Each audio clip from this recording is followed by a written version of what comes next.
I'm obsessed with pop culture, and I'm also obsessed with Armani Beauty's Luminous Silk Foundation, so let's talk pop culture while I show you how I get this perfect base.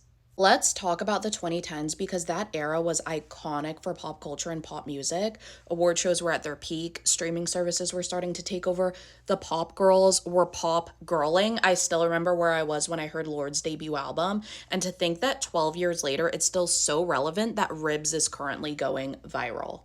I'm going in with my Armani Beauty Luminous Silk Foundation in shade 11 Deep Olive. And what I love about this foundation is how it just glides across your skin and leaves you with the most stunning, naturally glowy finish.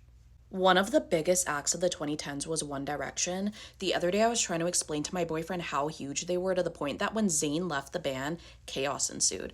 I was in high school at the time, and I remember girls literally crying. Do you see how seamless this blend is? The other day I was wearing this and my mom couldn't even tell that I was wearing foundation because the color match was so perfect. And usually when I'm wearing foundation, I feel trapped in my skin, but I don't feel that way when I'm wearing this because it's so weightless that I forget that it's even on. The other day when I washed my face after a full day of wearing this foundation, my skin genuinely felt so hydrated and so plump. Katy Perry was my queen of the early 2010s, and Teenage Dream belongs on the pop album Mount Rushmore.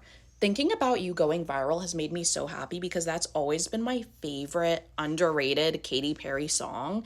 I just feel like everything she was releasing in the 2010s was so perfect. The music videos, even the documentary. Speaking of releasing perfection, we can't talk about the 2010s without talking about Beyonce. Remember when she surprise dropped her self-titled album Beyonce?